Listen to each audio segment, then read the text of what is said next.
Hi, this is Marlene, and I want to welcome you to another episode of Stories of the Supernatural. Whether you're watching a video or listening to a podcast, please like and subscribe to us so that you can get notification of when a new show is released. Links to videos or MP3 files can be found on miamighostchronicles.com. Go to marlenepardo.com for information on new book releases. I narrate several podcast series that can be found on major podcast platforms and can also be listened to via Alexa, Sonos, and other home systems. Look for Supernatural Storytime for scary storytelling, Nightshade Diary for classic horror and adventure stories, Stories of the Supernatural for interviews with different guests on the show. If you want to get noteworthy news about the paranormal world, true crime, conspiracy stories, and anything that is just plain weird, you can visit Strange Than Fiction Stories tab at miamighostchronicles.com or find us on Blogspot. I want to thank you for being part of my audience, and I think you are all wonderful.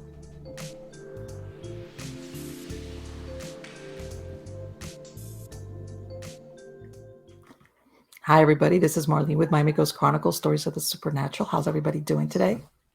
Good? I'm good. Thankfully. Crazy stuff going on. We're getting to that part of the year, my favorite part of the year. Besides my birthday being in October, it's Halloween time. So, as a matter of fact, I dived headfirst into commercialism, which is there's already a bunch of Halloween and autumn stuff and even some Thanksgiving things. And it was like, oh, well, you know, it's technically still a few months ago. But so I said, why not? So I already bought some of my Halloween decorations for outside. And I bought a couple of, I'm still not done. I'm debating how far I want to go with this. I bought a couple of, they're like Grim Reaper kind of things, you know, that you could hang up outside and they blow in the wind. And we're considering it. We wanted to do one of those big giant, we were looking at a dragon skeleton and when it's like, okay, yeah, but after Halloween is over, where do you put it? You know, that kind of stuff that you think about. But yeah, since once we moved, I got rid of all my old Halloween stuff because it was too much to carry. So I gave it away. I donated very few things. So basically I'm starting from scratch. And out here, I've got a lot of area. And out here, believe it or not, it's perfect because a lot of my trees out here are oaks with a lot of that Spanish moss hanging down. It's like perfect setting for Southern Gothic with a with a really cheaply made gauzy Grim Reaper floating underneath it. What can I say? But anyway, and as to the what's going on with the Chicken Kingdom this week took a detour. Because I don't know, in prior episodes I mentioned I had a guinea hen. She finally, which by the way, I had two guineas. A little baby, the female, I brought up with some chickens because I got her just hatched and she got along with chickens. And then without researching, I got a white male that he bullies everybody. He runs everybody ragged. Everybody, I mean, the roosters, you name it. But anyway, she finally went into between the roots of one of the big oaks and had a bunch of eggs. She hatched them. Two of the babies died. I've got three left. And believe it or not, let's see, because I did some research that they're really not good parents, especially out in the wild. They kind of leave their chicks behind. Their chicks are very, very small. And the rest of the eggs that she just walked away from, I put them under a broody hen. So if she takes them over, that'll be even better. So yeah, Marlene went to the guinea hen detour. I'm going to keep them all, by the way, because if any of you are familiar with guineas, they make great, weird noises. Yes. Now, a word about our sponsor. Our sponsor is Freethinker Projects, and they are providing services Florida-based for people, nomad lifestyle, RVers, people that go from area to area, but they want some place either to receive and then forward their mail or packages to them, or they need to keep a permanent address here in the state of Florida for the residency, they can provide that service for you. Okay, this is not like a P.O. box or one of these mail places, which doesn't allow that. This is an actual physical address, and they provide virtual mailbox service, which means when they receive mail and or packages, they scan it, either the envelope or the contents, depending on what you want, and let you know immediately via email. And then depending on your instructions, they either shred it or forward it. Some people have things forwarded once a week, whatever you want. And again, the good thing about this is also they receive all size packages, so you don't have to worry. A lot of people get things stolen. Where they have the receiving, it's fenced in. Plus, they take it in immediately. So basically, even if you're in the area, they will keep it safe for you until you're ready to pick it up. They also have online notary services, which means you can be in any part of the country and you can notarize a document if that's what you need. And they also provide registered agent services for anyone wanting to incorporate here in the state of Florida, or if you already have an agent, a registered agent, but you want to switch. Maybe their rates are less. I believe it's only $35 a year. That's a great rate, by the way, for a registered agent service. Look them up. It's freethinkerprojects with an S at the end.com, freethinkerprojects.com. And there you can review all their services. They have a lot of things that can help you out, especially if you're one of those lucky people that just roams around the country. But anyway, let's get on to the good part. The good part is who our guest is for tonight. This is the first time he's been here. And his name is Dr. Elliott Van Dusen. He's been fascinated with both the supernatural and law enforcement since childhood. He graduated from St. Mary's University with a Bachelor of Arts degree in criminology. He completed 15 years of service with the Royal Canadian Mounted Police before retiring at the rank of corporal. He spent his policing career specializing in major crimes, homicide, sex crimes, and drug enforcement. He currently serves as a director of paranormal phenomena research and investigation. He earned a diploma in parapsychology from the Stratford Career Institute, a doctorate degree in parapsychology from the American International University, and has taken additional parapsychological training from the Nova Scotia Community College, University of Edinburgh's Kessler Parapsychology Unit, Ryan Education Center, and the University of Ottawa. He is currently completing his Master of Arts in Counseling Psychology degree from Yorkville University. His parapsychological work has been featured on the Discovery Channel, the Globe and Mail, the Daily News, the Chronicle Herald, and several podcasts and radio stations. He wrote and published his first professional book in May of 2018, titled Evil in Exeter, based on a true story and investigation he conducted into one Rhode Island's family's terrifying haunting. We're going to ask him about that, right? And on September of 2020, almost a year ago exactly, his second book, Supernatural Encounters, True Paranormal Accounts from Law Enforcement, was released, and he just told me that next month he's about to come out with book 2 of that series. Help me welcome Elliott. How are you doing today? Doing great. How are you? Great. Fantastic. Obviously, it looks like, you went into law enforcement. And how did you ever get interested in the paranormal? Was it childhood experience or what happened? I was always interested in both, actually. I was always fascinated by the paranormal, always wanted to be a police officer.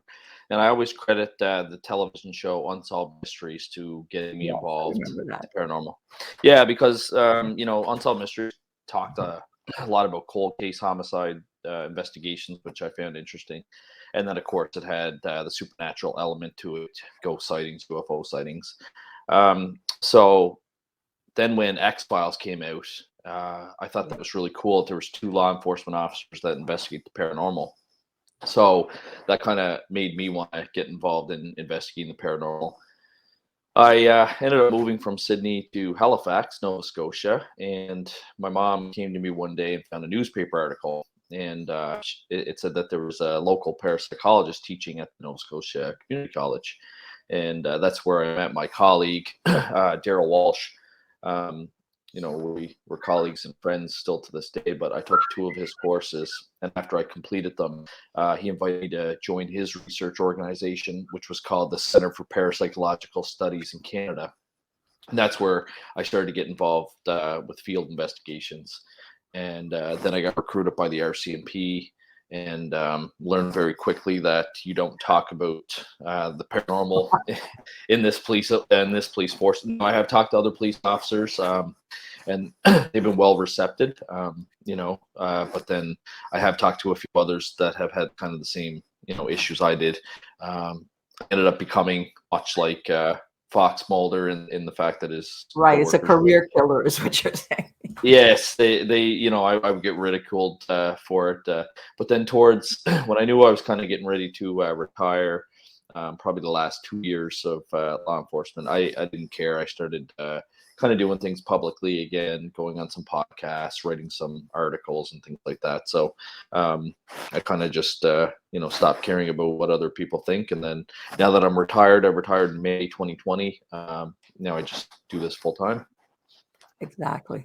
I've spoken to so many first responders, police officers, you name it, pilots. I mean, people that you're supposed to be very objective, and as a matter of fact, which sometimes are the best witnesses, and they'll tell you some stories that you'll be like, wow, but they'll say, yeah, but I never talk about that while I was, because forget it. Then you become that guy, and it will follow you around. Now it's even more mainstream, but even so, you never want to be that guy or that girl, whatever. That's because people remember 5 years, 10 years later that, well, yeah, I've spoken to a lot of people because of that. And I've even interviewed police officers who have had to do it anonymously. Yes. Yeah. And I find that's big. That's one thing that I offer when I wrote my first book, or I guess second book, but first book about law enforcement and the paranormal.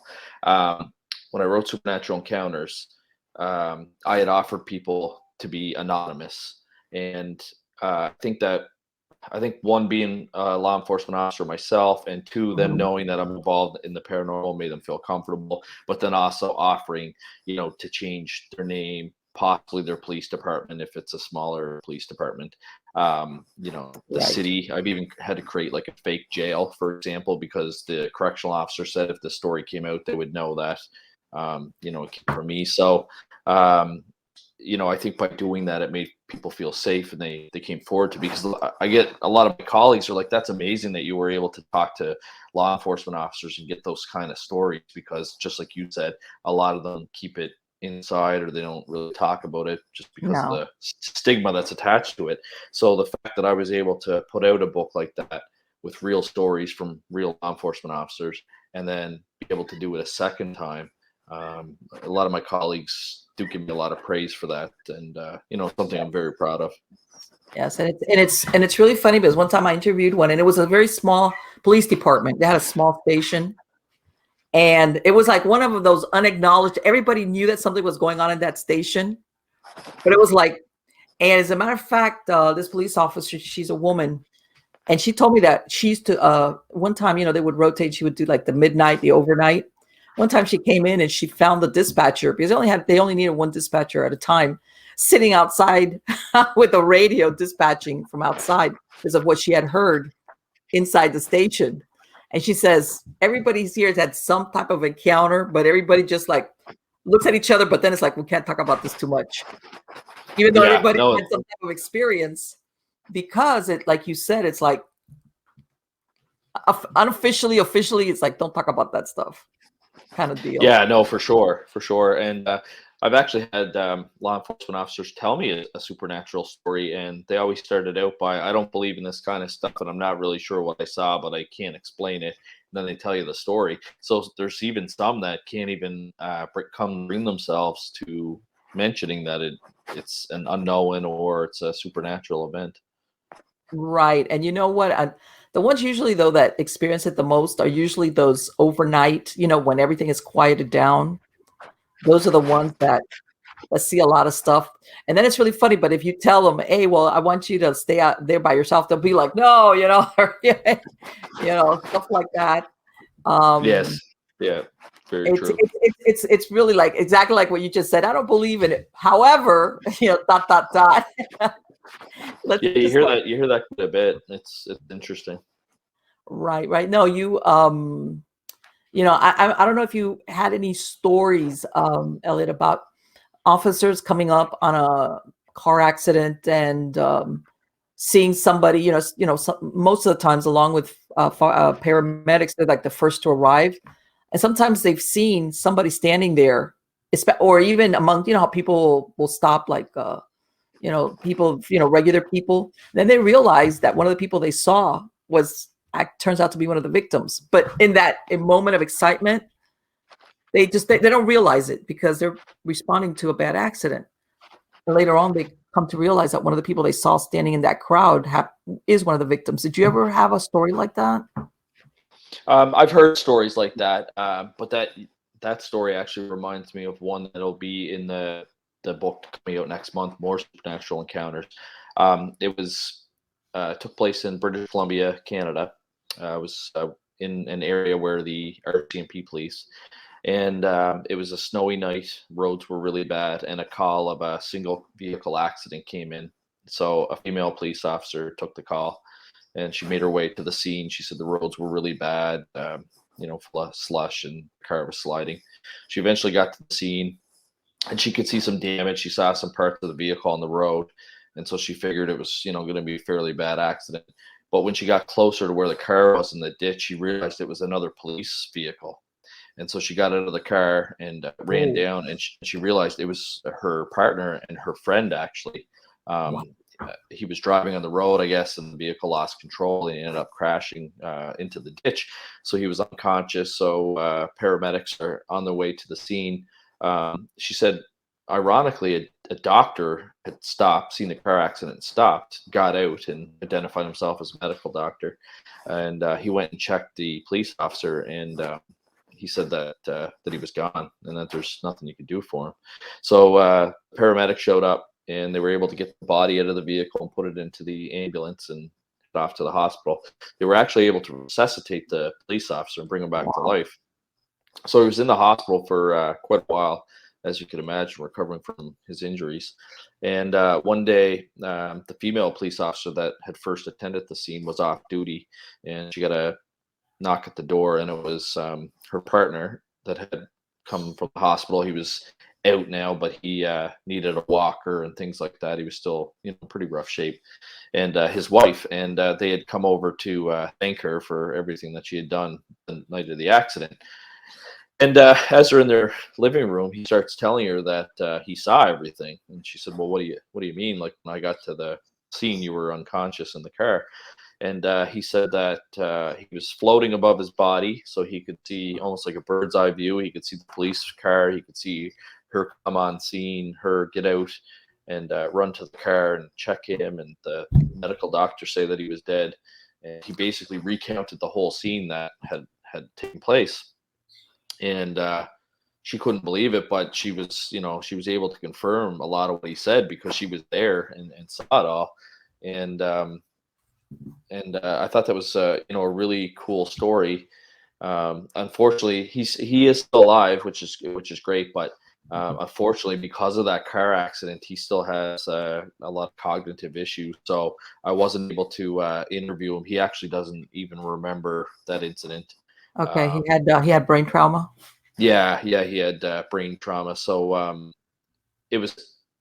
it makes the story for me even a little bit cooler because it's something that could have been lost. You know what I mean? If we hadn't heard that story, because the guy has severe brain injuries from the accident, doesn't remember it anymore. So we would have never heard of this near-death experience. But luckily, he was able to tell his partner shortly after it happened. And that was something that had always stuck with her. So when she found out I had written the first book, she contacted me and reached out to me. So I have had that, and there was one other story that female police officer and friend of mine, so I personally know her, had told me. She said she used to go out and assist the traffic reconstructionists, and their jobs are to go to all the serious accidents or the fatals and reconstruct the scene. They use lasers and take measurements and all that stuff, lots of detailed photographs. So she would volunteer to assist with this unit because she had an interest in it. And she said one time, again, it was winter. There was a single vehicle accident, but it was a fatal. So the driver was killed. She went out to assist RCMP officer with taking the measurements. And she said when she was in the vehicle searching around for, the police will search for cell phones and any signs of alcohol or drugs to see if that contributed to the accident. She said something grabbed the back of her shoulder, and she could tell it was a hand. So she thought it was the RCMP officer telling her to do something or had a job for her. And when she turned around, there was absolutely nobody there. It was just her and the other police officer on scene. Wow. So she swears up and down that it was something that grabbed her. It wasn't, she didn't bang her shoulder on something. She said it was a distinct hand that touched her shoulder. So, obviously with, accident scenes and things like that, there's a lot of trauma and residual energy that can come from that. So it kind of makes sense that there would be some experiences at those types of scenes. Of course. And, this is the thing that sometimes people don't realize that it's really funny that you mentioned that near-death experience, because nowadays they're able to resuscitate people that once upon a time would have just forget it. They died. There's before they would take you to the ambulance, would take you to the hospital. And if you made it, then lucky you. But now, we have paramedics and they've got all the drugs and stuff and CPR. So more and more people are having that near-death experience and able to retell it. And exactly like what you said, they're almost like an observer of what's taking place. And sometimes it makes you wonder if maybe these people, when, like I said, that sometimes first responders will see somebody in the crowd that later on turns out to be one of the victims, is somebody that's there, but maybe their body is like, that's it. Their body cannot be resuscitated. It's beyond repair. And then they go on. But when they're standing there, they're like doing that observation thing. Like, I want to get back in there, back into my body. But it's not a question of CPR. They just can't. But yeah, I've heard of that quite often from first responders.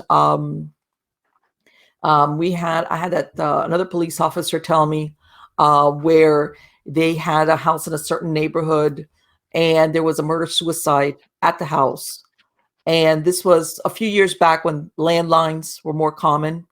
And they said that after the crime, the house was kept up, but it wasn't sold. It wasn't rented out. She says that they started to get 911 calls from that house. And when there's a landline, you can connect exactly to what the address is that it's originating from. And they even they started thinking, okay, maybe somebody left a telephone, a live telephone line still in there. Sometimes they'll do that. And they even called up the phone company. And the phone company says, no, there's no active telephone service in that house, period.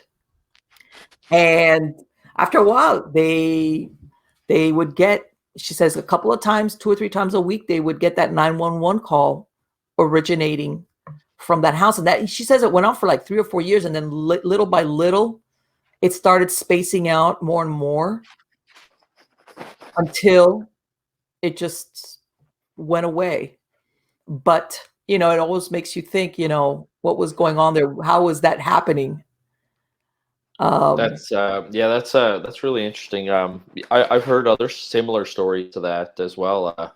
In the book coming out next month, one police officer was getting 911 calls from a funeral home, and the only landline that was kind of in that building was in the morgue part where they did all the embalming and things like that. So. And she said the night that she got that 911 call from the funeral home, there was a worker there, and he said he didn't call it, and so she asked to come in and take a look. It's common law here in Canada. I'm not sure about the States, but that on 911 calls, the police are allowed to enter a building, a place, a residence without a warrant to search to make sure everyone's okay. So. She went in, she, checked the whole place. It was just the one worker there. There was no other phone lines except in the morgue. And she said it was like ironically located next to a deceased body that was there that was being embalmed.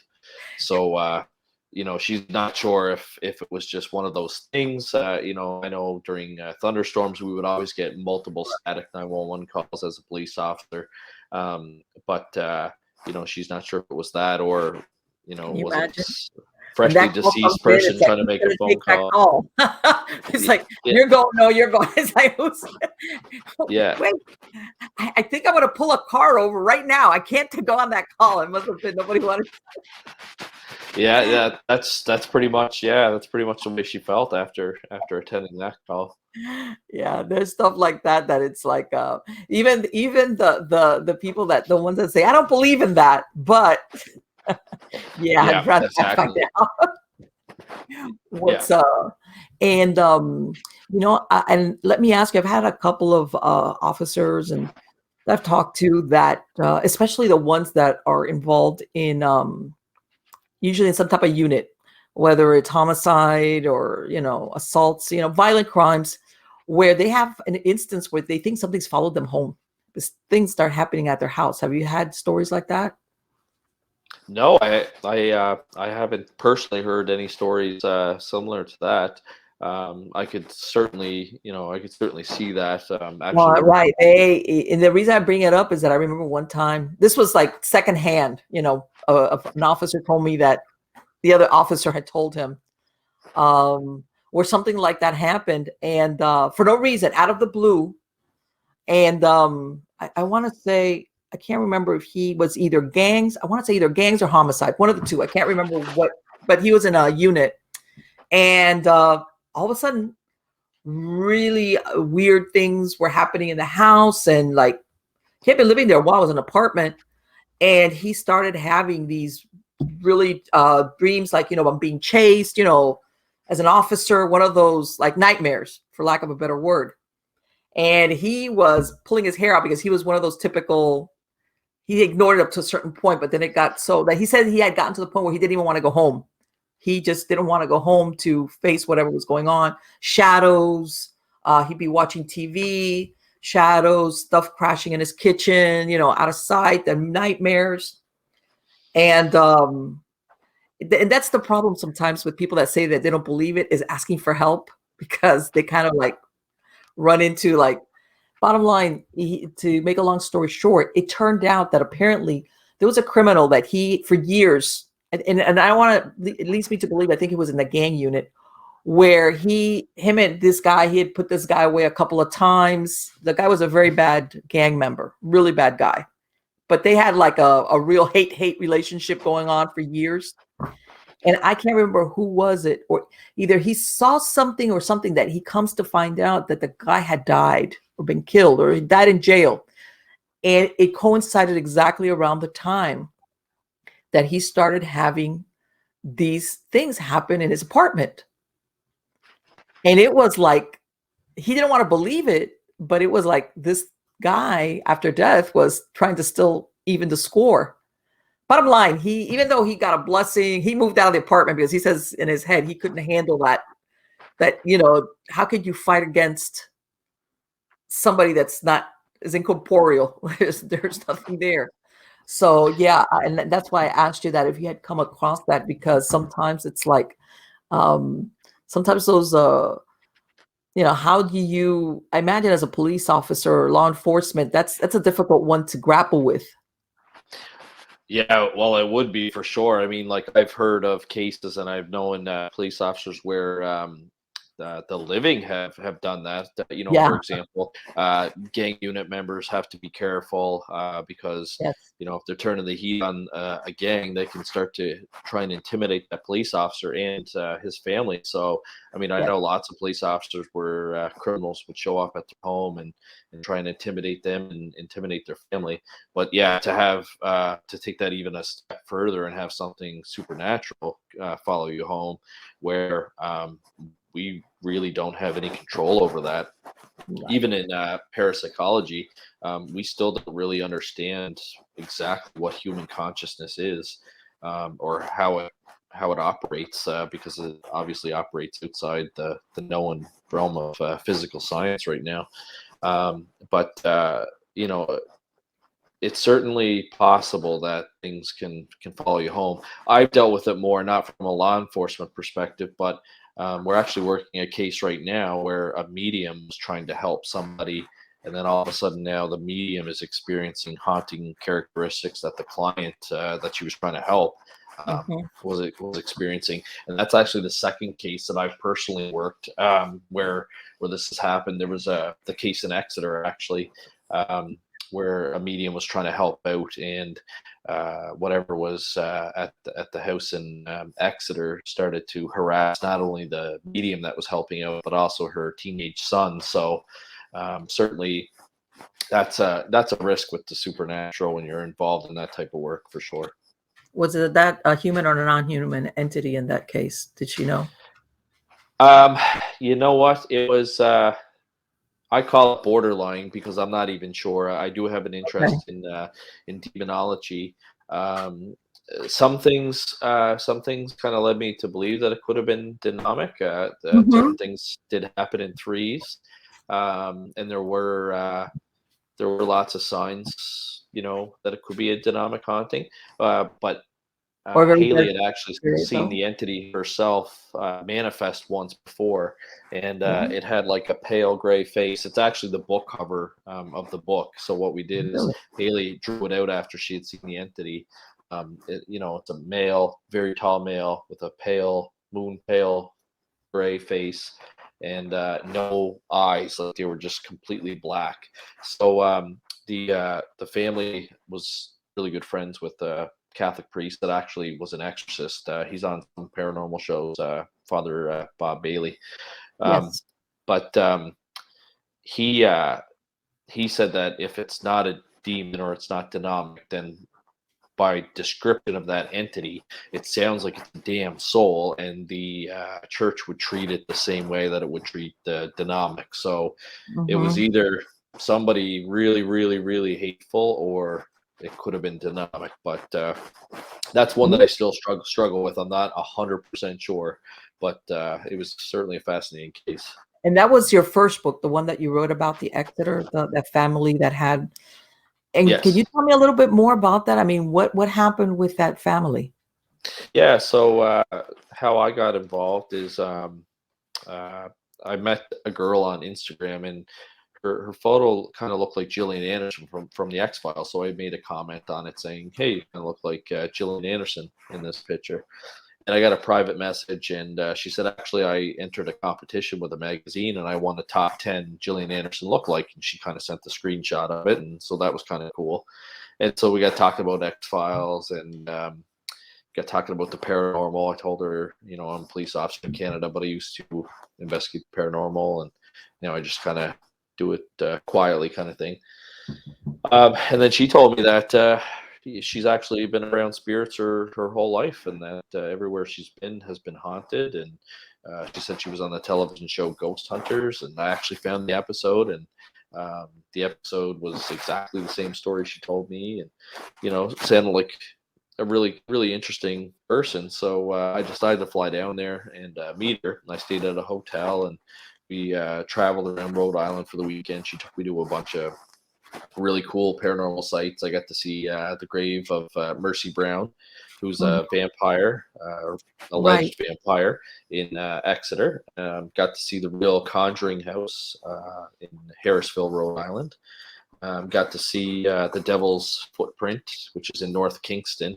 We actually had to find the GPS coordinates. Somebody luckily had blogged it because it's off the main highway and kind of into the woods a little bit, but we actually did manage to find it, which was really cool.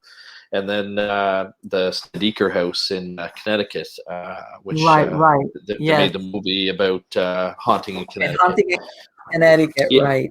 yeah, so I mean, New England is just like Nova Scotia, where I'm from.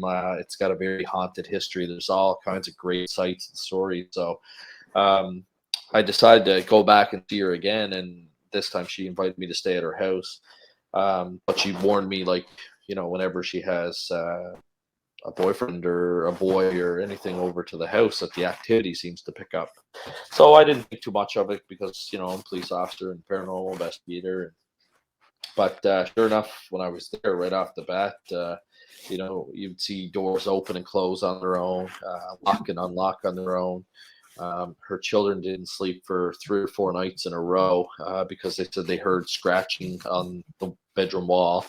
And I went outside to make sure like tree branches weren't scraping against the window, or it wasn't, you know, a squirrel or something on the windowsill. But there was nothing. You'd start to experience like physical characteristics. You'd get really tired, no matter how much you slept. I didn't feel this part, but Haley felt like she couldn't leave the house, or she didn't want to leave the house, and she kind of just wanted to isolate. And toys would be manipulated, strange hours in the morning. You know, you could hear the toys going off and not doing the normal things that they're supposed to do. It would kind of cut itself off, and just like strange things. Then all of a sudden, like house flies, almost like in the movie Amityville Horror. There was just like hundreds of these house flies that would just show up out of nowhere. Like the doors weren't left open, windows weren't left open. We actually had to go to the store at one point to buy those fly strips, and within like 30 Really? seconds. That bad?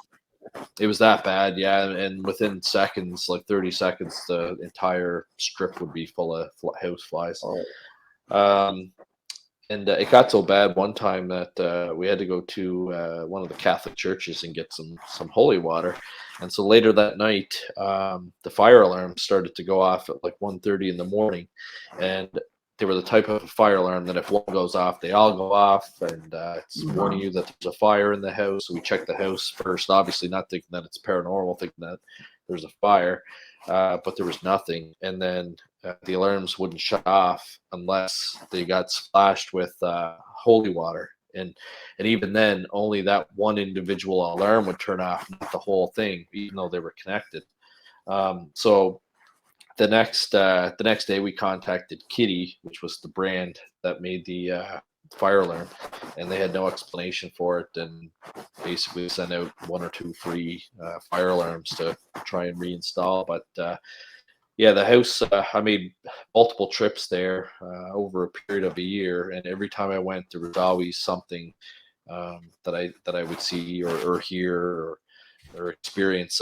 You know, I also saw doorknobs turn on their own, and I'd open it up and there'd be nobody on the other side. Heard footsteps approach me in threes. There was 3 distinct footsteps. Yeah, just really, it was definitely the most haunted house I've ever worked. Did she ever, what was the point of origin? Was it from the moment she moved in, or did something just trigger it? So with this case, she's had 3 separate mediums, and she hasn't even sought them out. They always seem to contact her sister that has a message to pass along to her. But she was told by 3 separate mediums that she has the ability to be a medium. And she was very intuitive, but I guess she would have that skill set if she could develop it. So spirits are attracted to her and think that they can communicate with her and that she can help them. So she's always been around spirits, no matter where she's at. Okay. It was in Cranston where she grew up. Then when she moved out on her own, every apartment she was ever in was haunted. And then this new home, it was nothing to do with like the age of it. It was actually a fairly new home and a fairly new subdivision. Okay. It's just the fact that these entities are attracted to her. Okay, so it's one of those where the person is the haunted part.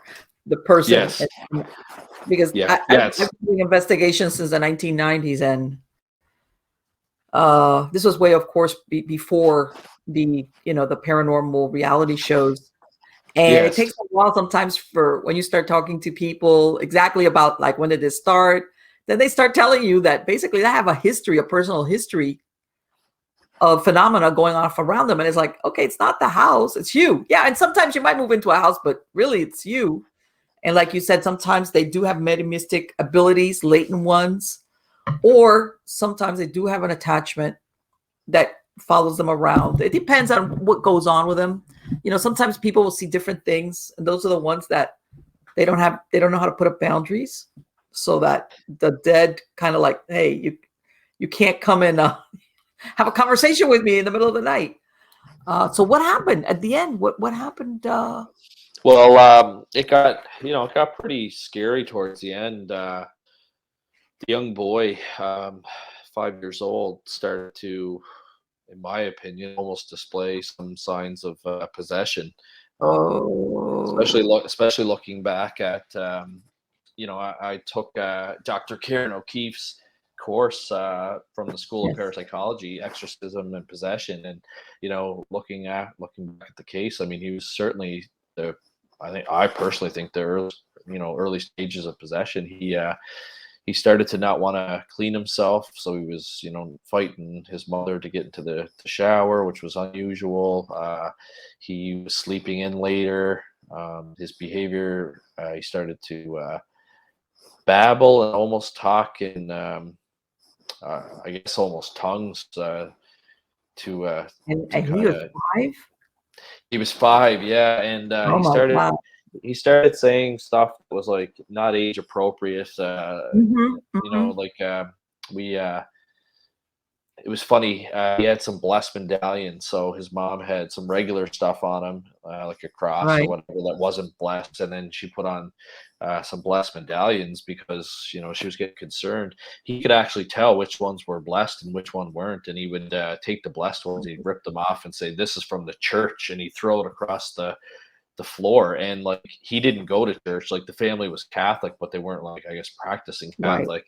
And then I did some religious provocation, which is when you use religious objects or Mhm. scripture to kind of invoke a response.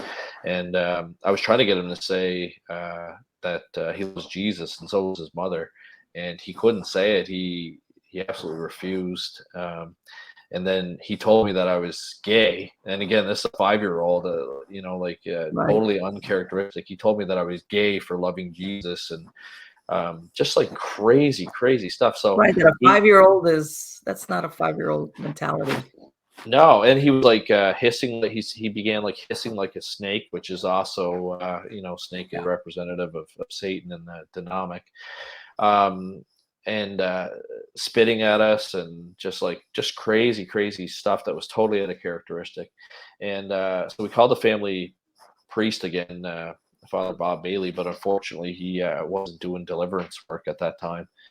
Um, so we ended up having to resort to a medium that we knew and trusted, and she came in. She was non-denominational, so she had her sage and her herbs, and Mhm. put them in a pie plate and lit them, and started saying her prayers. And then we got up to the master bedroom, and in between Haley and I, so there was Heather was by the window, and then there was a bed, and then we were on the other side of the bed. So the bed was separating the medium and Haley and I, and we all of a sudden Haley and I could feel like this cold spot in between us. And at the time I had the FLIR thermal camera, so I pointed it at the cold spot, and nothing showed up. It wasn't unusual. Um, or anything unusual on the screen, but that's actually common. Like in the paranormal, people report hot spots or cold spots, but the equipment doesn't pick it up. So we had mentioned that to the psychic and said, that we feel a cold spot, and the psychic started to call the entity over towards her, and all of a sudden on the bed, we had the FLIR pointed at it. In the middle of the bed, you can see the pie plate, and it's red hot because it's on fire and smoking. But all of a sudden, you can see these distorted footprints start to walk across the comforter as the psychic's calling the entity towards her. And then she said, "I feel like the entity's near me or towards me." And we never told her what we were seeing on the FLIR. Oh, so So she, you had the FLIR, you were looking at it across the other side from her, so she couldn't see. Okay. yeah, she had no idea any of this was taking place. And so all of a sudden, when the footprints go over to her, she says that she can feel that the entity's over by her. So she said some more non-denominational prayers. I know she did say Michael the Archangel prayer, and then all of a sudden she said that she felt like the entity had gone. And Haley and I looked at each other and said, "Well, we don't feel any different, and we didn't notice or hear anything." And she said, "Well, it's not like the movies, like the windows don't blow out and the roof doesn't come off." And Right, exactly. papers aren't swirling in the Not air. the Hollywood version, in other words. Yeah, and she said, well, all I can tell you is that I feel like the entity's departed. And sure enough, on the floor, the footprints had on the bed cover had disappeared. So it was, it was really interesting. And then after that happened, there's been no activity at the house ever since, and that was November of 2018, I believe. And was this the medium that you said that afterwards started having her own things going on for her at her house? No, that wasn't that medium, but it was one of, so there was three mediums that were involved in this case. That was one of them. There was Okay. another one that was an Arabic fella, and he her sister had gone to see him, and he had passed him. He said, "I have a message to pass along to your sister." And she said, "Okay." And she said to tell her that she's got a jinn attached to her, and that this jinn doesn't like other male figures around her, and that he'll make their life a living hell. And that part became important later on because when I was finding out the history of everything she'd been through, Uh-huh. there was one day I was at work actually, and so in the morning her daughter would go to school and her son went to pre-primary, so you could either send him in the morning or the afternoon. So she would send him in the afternoon, and her morning routine is to go downstairs, check the cats, and make sure they have water and food. And this one day, she left her phone on the kitchen counter. And so when her and her son came upstairs, she saw that the phone was lit up, and she thought maybe I had texted her. But when she looked at it, it said somebody had spoken into Surrey, and it said, "Hey Surrey, Malik, dirty girl." And then the response said, "In my realm, anyone can be anything." And so she took a screenshot of it, sent it to me, and I said, "Okay, that's really strange, right?" So I said, maybe it was the spirit that's been bugging you that kind of, gave you his name, like Malik's a name or whatnot. And I checked the Roman Catholic Bible, and I couldn't find anything in there about Malik. And I checked a few demon dictionaries and couldn't find really anything about Malik. But somehow I ended up piecing it together because when she told me that maybe it's not a demon, it was a jinn, which is also, it can be an angel or a demon. Because in the Quran, jinns are either good or bad, and they can be angels or demons, basically, if you translate it over to Christianity. So I started doing some research and actually found out that Malik is in the Quran, and he's this demon that's in charge of 12 other demons in hell. And Malik's job is to like turn the heat up in hell and kind of torture souls.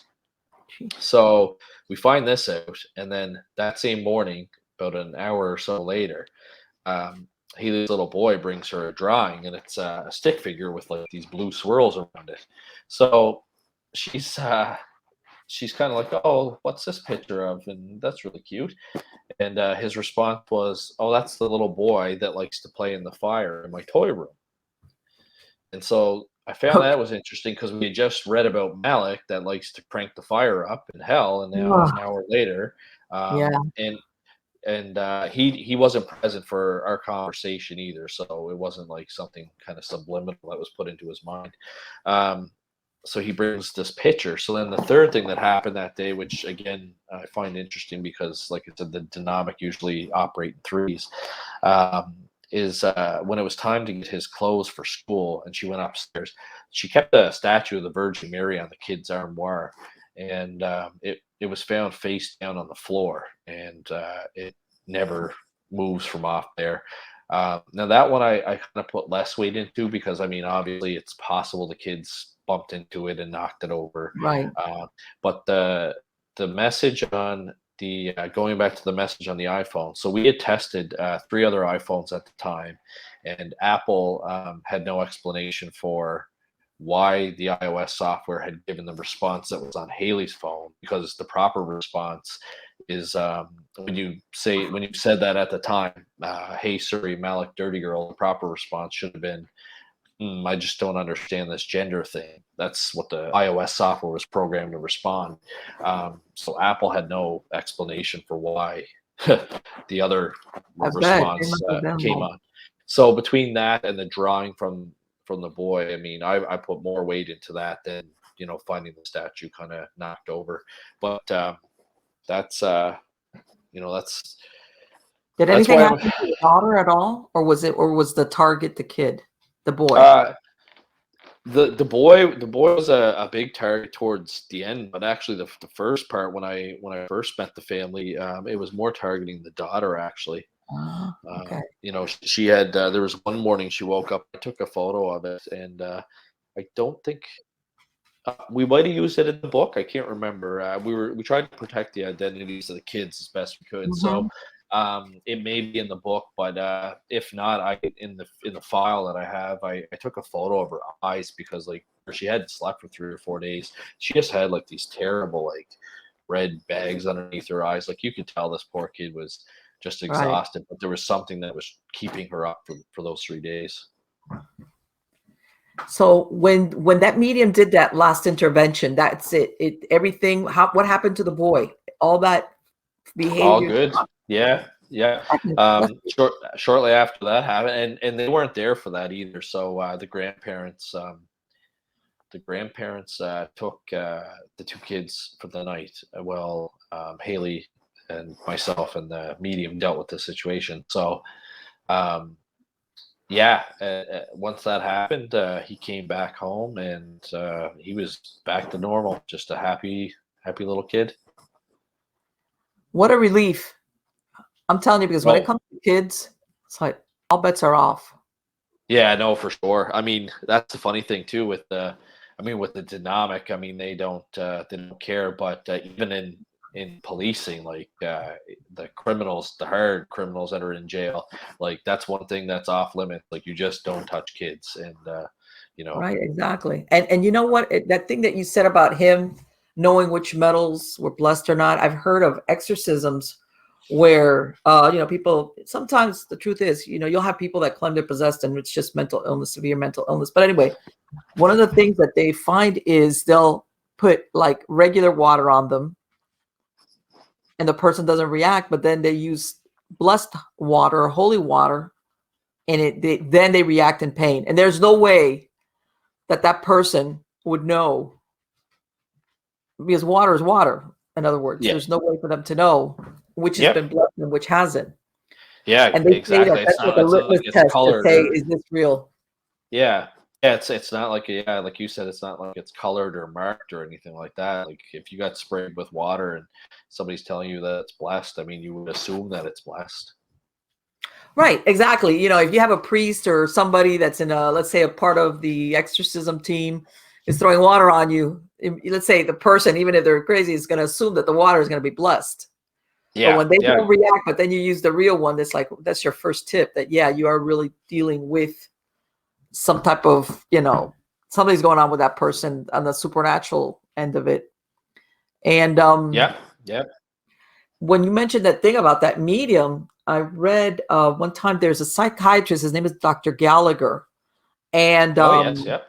you've heard of Dr. Gallagher, that he works with the Yes, yeah, exorcisms and everything? he's a psychiatrist, but Right. he's got a real fascination with the dynamic, and yeah, Right, actually, right, I think right. he actually has He membership. kind of went into it. You could tell that he says he kind of went into it thinking he never had a proclivity to think, but he says that after he witnessed certain events, like he said that there's just no way this person could know what was happening. But I don't. One time he was telling the story. This was another psychiatrist, and it was a team, a man and a woman, and they were treating this lady that she had gone through all types of therapies. Nothing was working.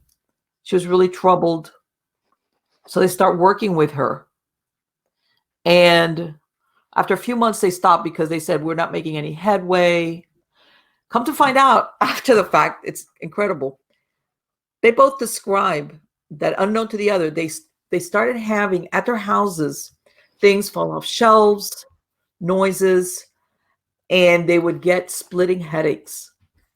both of them were having the same experiences at their houses outside of the time that they were working with his patient. And they never shared that. I guess each one thought was at the beginning it was random, and then after a while where they saw a pattern, but it was like what you said. I'm not going to talk about this because I'm supposed to be a medical professional who doesn't believe in the supernatural. Yeah. Actually, I just heard Dr. Gallagher on a friend of mine's podcast, and it was interesting because I think the question came up: what do other psychiatrists think of your interest in the dynamic? And he's kind of like me now, but he said that he doesn't, sure, he gets some ridicule and stuff like that, but he doesn't care. And Right. You could tell he's the work that he's done. He's a believer in it for sure. So it's his work's fascinating. Right, but the thing is that when you, in other words, he's not ready to just everything is a case of possession for him. Basically, he's part of that team to basically identify. No, this person is not possessed. This person just needs mental health treatment or some type of drug intervention.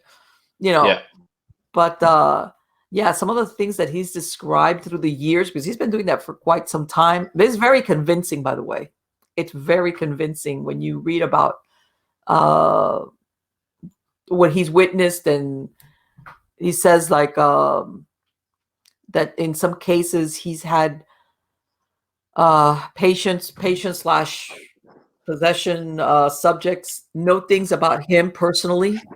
Yeah. That there's no way this person would know anything about me at all, period, much less things that were going on personally for me in my family or in my personal life.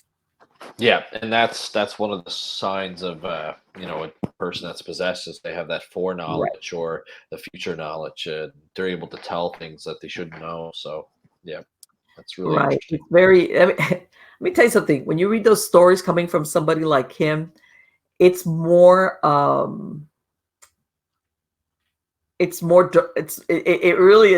if you ever have any doubt in you, like how much of that is real, it'll make a believer out of you. Yeah, for sure. Yeah, you got to check his work out for sure if you're not familiar with him. Yes, I think he came out with a book a couple of years ago. I want to say one of his last books came out a couple of years ago. So let me ask you now, this second book that you brought out, and I want to say, when you, and I know you were law enforcement yourself, what do you feel is, because I know a lot of people will have firsthand experiences and they still have it, but they still become doubters. What have you found with some of the people that you interviewed for the second book? What's happened to them after they have a paranormal experience? Some of them are certainly believers for sure. I'm trying to think of the skeptical ones. I think in the second book I noticed, although they were skeptical, they still believe that the incident that they experienced was supernatural. There wasn't any. I don't think in the second book there was anyone that was like absolutely adamant that they're not sure what that was, kind of thing. Whereas in the first book there was a couple of stories that people weren't sure. And let me ask you something, Elliott. There's a book, and unfortunately I lost my copy of it. One of those things that you could kick yourself because it came out in the 1980s. Oh no. And I found it randomly, and then it was a great book, and then later on you realize how good of a book it was because it dealt with police officers coming on crime scenes with occult symbolism and not realizing what it was. You see what I'm saying? Yeah, they're looking at all the clues, but they don't realize that some of the things that are there are basically pointing at some type of occult or cultish, if you want to call it, motivators. That a lot of that stuff is symbolic. Yeah. Did you ever come across any of that when you worked in the police department? No. You know what? I can say I never had like an occult type murder or anything like that. I think even even like the closest thing I could even think of is I investigated a break and enter one time where the guy had set it up to hire two teenage kids, of course, go break into his mother's house and steal a bunch of jewelry because he didn't get along with his mother. And I was able to get information through a confidential source or a human source or informant, or I guess it's the bad guys like to call it a snitch. But I was able to get information on who did it, and of course I ripped the two kids in for an interview first, and of course they admit to everything, right, because they're scared, and they put up this guy to it, and this guy, I could picture him being involved in the occult. We didn't find anything in his house when we did a warrant except for stolen property, but he wore like those kind of like rings, like almost like a devil worshiper type ring. Right. Had like the black coat.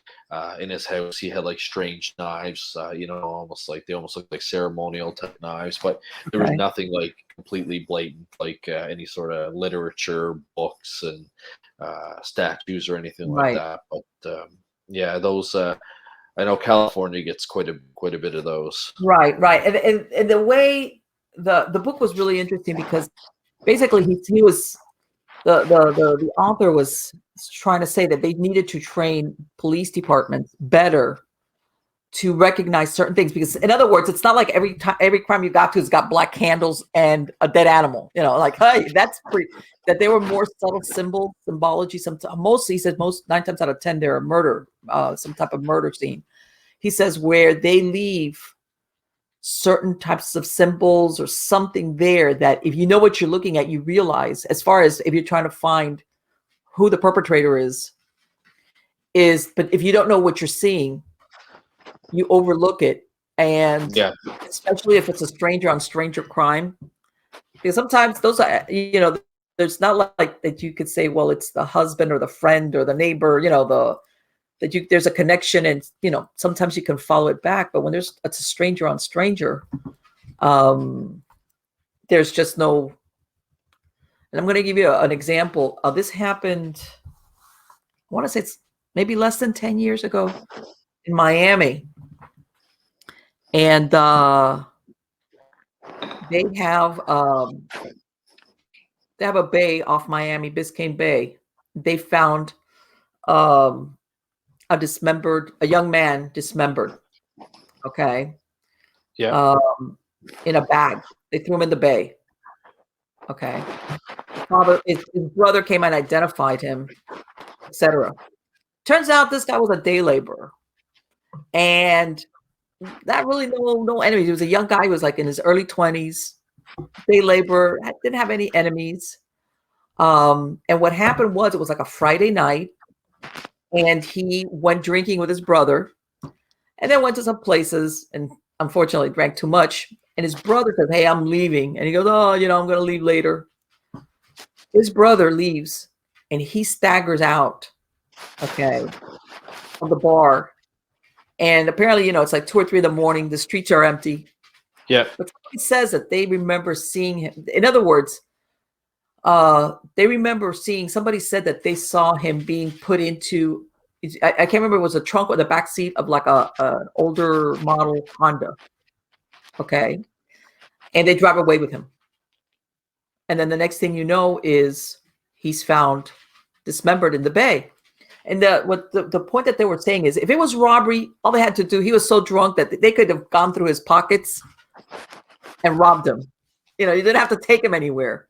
But they were saying that most probably this guy was used as a sacrifice. Okay. Because he was found within less than a week. In other words, when he was taken, he was, they killed him like right away. And that's why I'm saying that a lot of times, in other words, this was not a mob hit. This wasn't like a guy, who's like, oh, he's in organized crime and they were trying to make an example. One of these convoluted things that you can say, okay, this was a guy who's a day laborer, gets too drunk, young, good-looking guy. 2 guys hustle him into a car, drive off with him. The next thing you know, he shows up in a bag floating in the bay.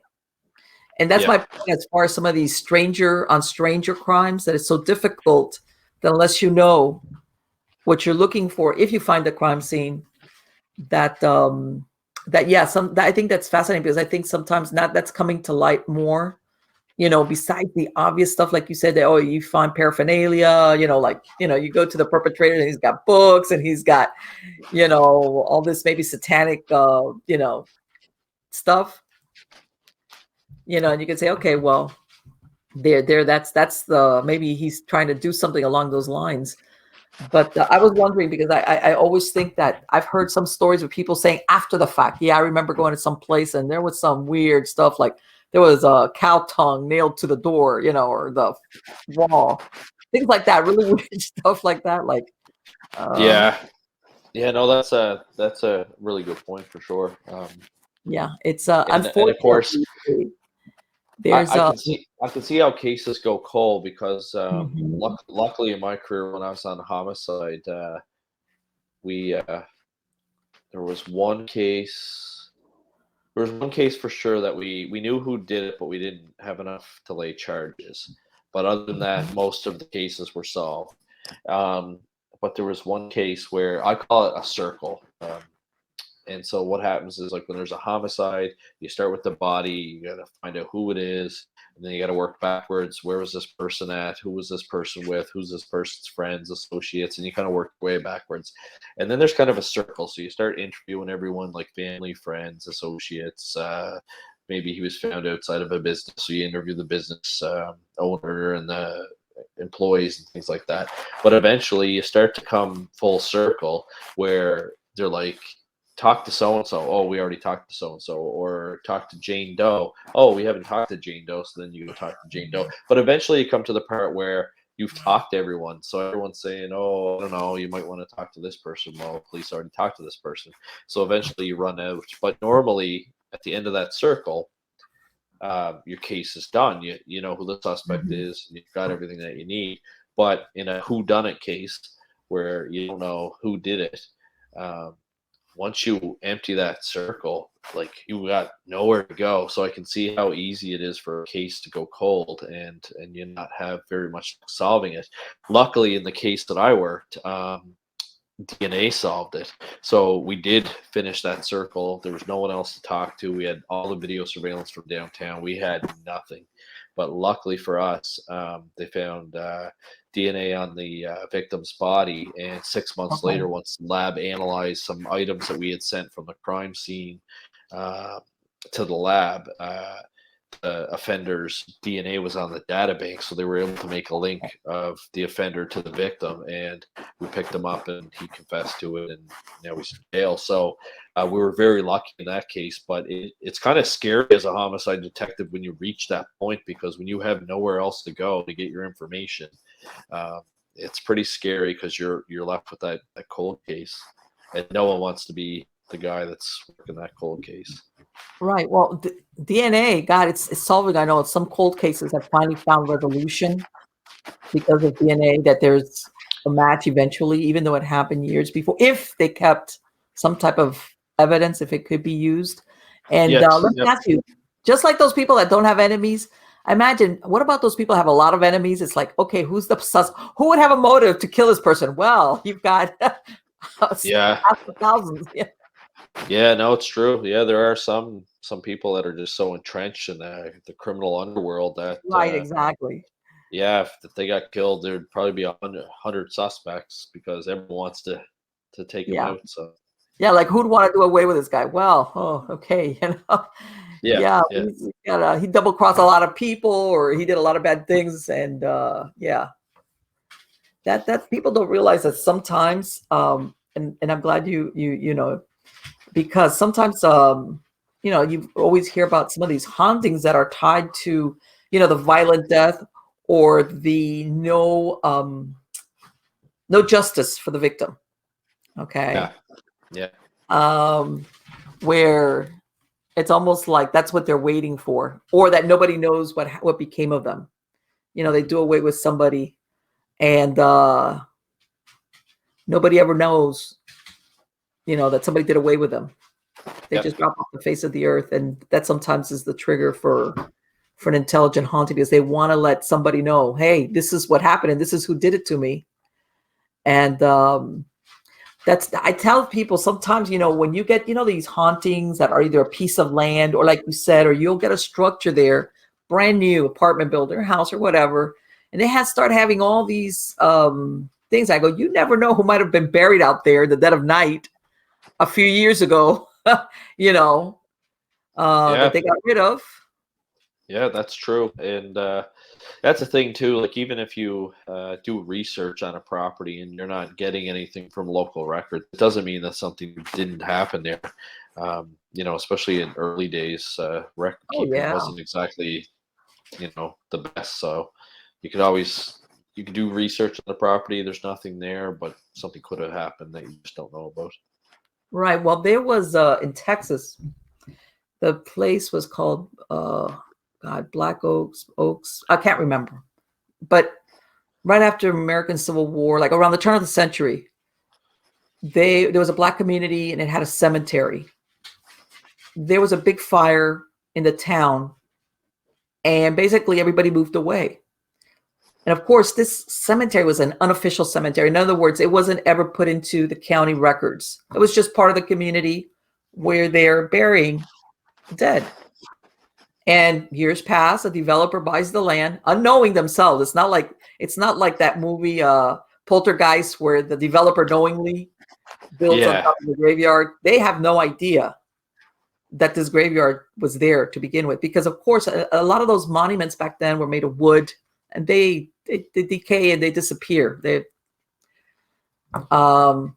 And then it was one of these developments where people paid to have like a customized home on a piece of land.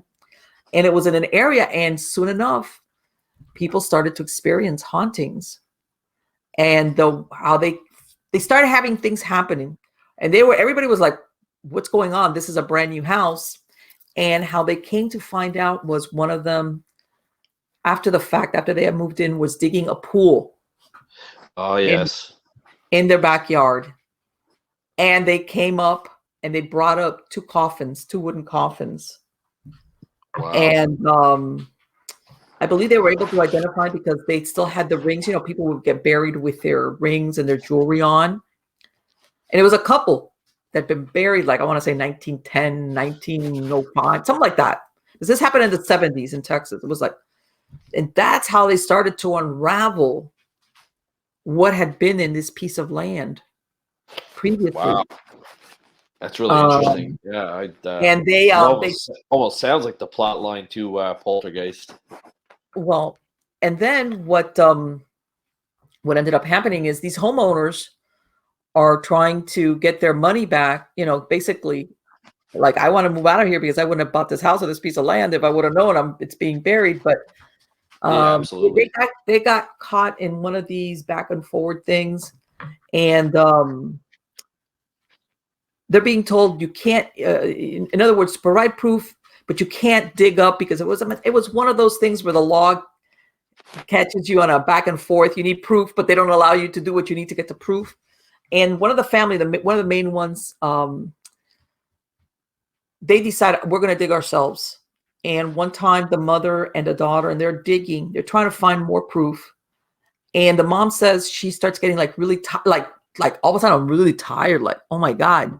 She sits down, and her daughter, who's like 30, 31 years old, starts digging in the place, doing the work. All of a sudden she collapses. Make a long story short, she dies. She has a heart attack. She died. The family, the parents, they basically gave the house back to the bank. Like, they couldn't win and they moved away. But all the families, God, I could kick myself for not remembering the name of that place. And they wrote a book about it later on. But everybody in that area had some type of experience. And it was because they all had, basically built. And she says that one of the times, she says that they had a very old oak tree in the backyard, and something was carved into it with an arrow pointing down. She says that they couldn't figure out, all right, somebody carved an arrow pointing down, and they were like, okay, whatever. Turns out that basically it was like a marker, in the middle of the cemetery that somebody, was just pointing down as in so-and-so's buried here, but there was nothing there. And at the time they saw it, they couldn't put two and two together till much later. I'll have to do some research on this because you always hear so many different stories, but this one sounds really fascinating. And some of the older stories I just love digging into, so I'll have to definitely do some research on that. Yeah, it's and this was by the way, when this happened, because I now remember it was the Black Hope Cemetery. That's it. There we go. I hate it when I can't remember. Black Hope Cemetery in Texas. And this, by the way, this happened prior to Poltergeist, because I know there's people that are going to say, oh, you know what? They ran with the idea of the Poltergeist movie, where the people are buried. And this happened prior to that. And basically everybody, I think it was like 8 homeowners that had built in this parcel, all ended up moving away. All of them. None of them could stay. Wow.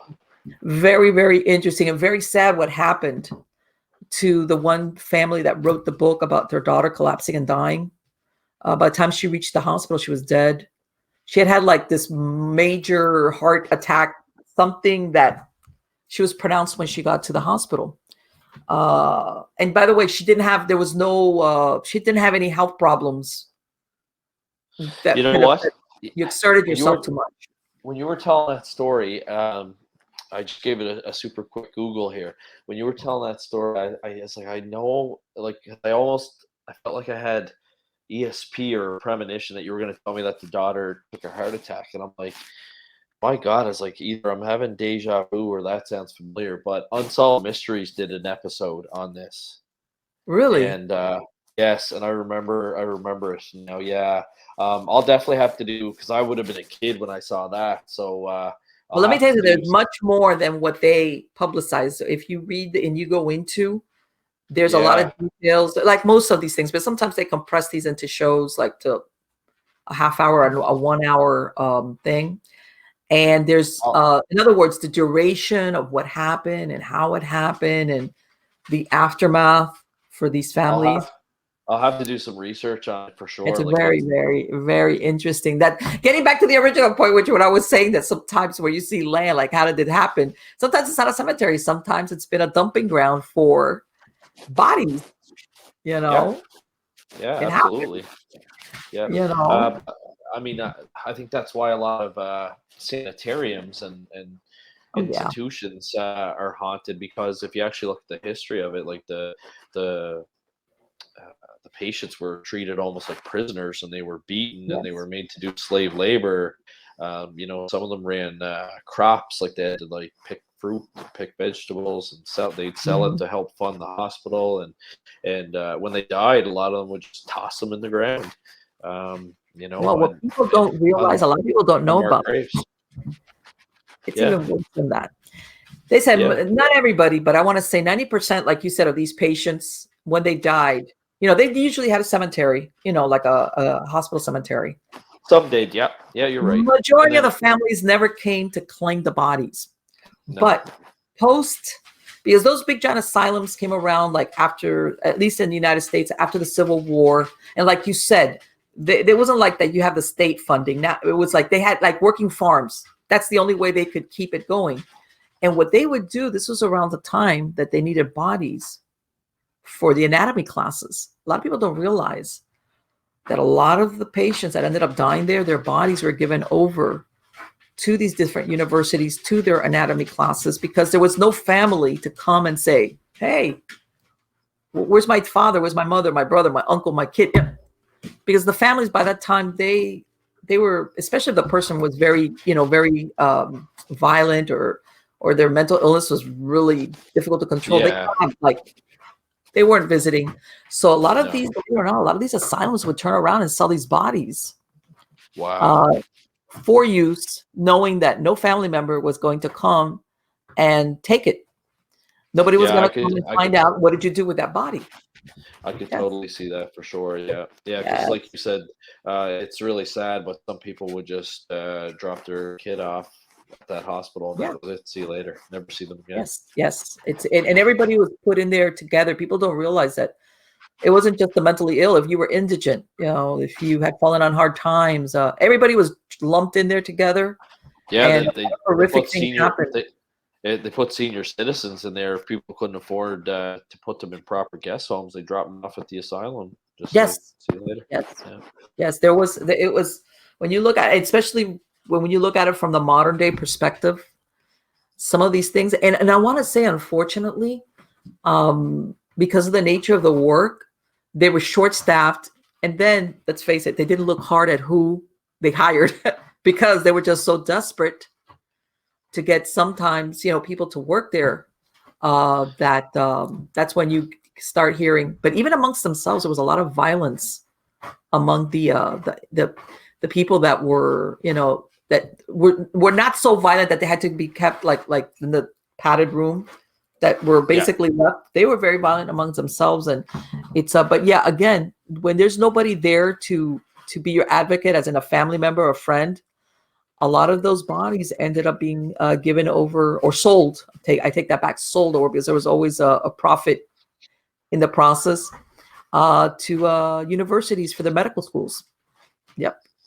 Yeah, that's interesting. I didn't know, or I didn't consider that part, but I mean, it makes total sense.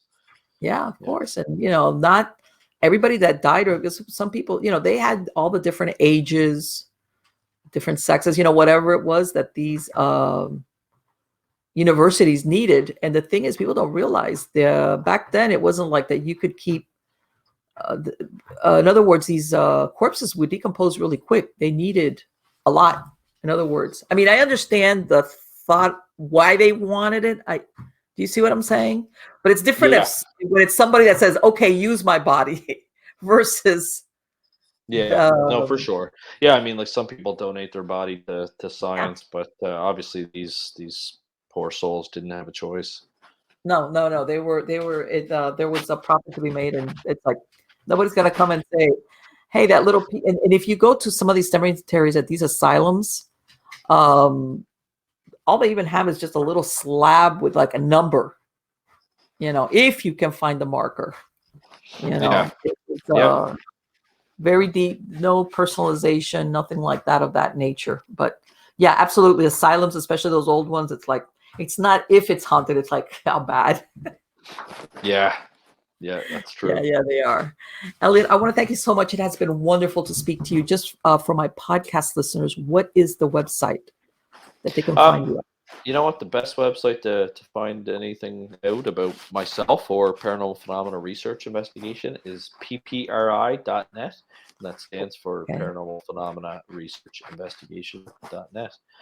It's got my biography on there. It's got a store section which will give you links to Amazon or Chapters or Barnes and Noble where you can find my books at. It's got some parapsychological articles on there. Just very good resource. So ppri.net. And you said next month, as in October, is when your book is being released? Yeah, I'm hoping towards the end of October. It's just at the editor right now, being edited, but hoping for the end of October, and that one will be called "More Supernatural Encounters from Law Enforcement." And again, it'll be available on Amazon, Barnes and Noble's website, and if you're in Canada, Chapters Indigo Cole's website. Excellent. I will put a link to your website on the credits of the show. And again, I want to thank you. Yeah, it's been absolutely wonderful to talk to you, and I hope you'll come back and we can talk about more of your stories because they're fascinating. Oh, definitely. Yeah, definitely. And thank you for having me. I enjoy doing these. On the contrary, so. It was my pleasure. Take care. You too. Bye-bye. Bye.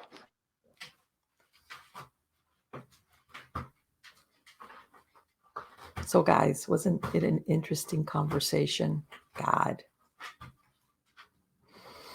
Now, see, I want to bring him back so we could fill us in on the other stories. Because the truth is that, a lot of times, and I've said this before, a lot of these people, as a matter of fact, they're trained observers, they're silenced, and with good reason. I do the same thing. If you think that your job or your chances of promotion Or, I mean, one thing is to say, hey, did you see that was a weird stuff? Yeah, okay. But if you keep on digging into it, or you keep on like becoming known as that person, after a while it can follow you around. And even now, even though paranormal research and all that has become more mainstream, it will be a career killer. And nobody's going to come unless you have a really good boss and tell you, hey, but if he becomes, how can I tell you, known that you're that person who's into that weird shit, believe it or not, people remember. Then if there's any talk about promotions, or you'd be surprised, people, that will come up. That will come up. People say, no. I go, yeah, that comes up. And sometimes if it's down to you and another person being considered, guess what? That might be the one thing that is sways the balance in favor of your rival for promotion, for this, for that. I mean, for a million things. And I've heard that some version of that from people across the board: cops, 911, fire chiefs, pilots. Something where, especially where what you do is you're supposed to be very fact-based, rational. In other words, somebody that the job description demands that you have a really, really, really good grip on reality. Okay, because they don't want anybody, and you might think, well, just because you believe in something, to them it will have a whiff of how much of a grip do you have in reality? You know, because if something ever goes south with you, as in that person, somebody will bring up and go, see, why did you give that guy that promotion? Or why did you give that person? See, he was weird. He was always walking around talking about ghosts and stuff. And see, nobody wants to be the one that gives the okay for that promotion or for that assignment, whatever the case might be. So yeah, I've spoken to innumerable people, God, that say, yeah, I've seen this, I've heard that once, a lot of times. We've arrived at accident scenes, like that one that I said about the 911 calls, things at the police station.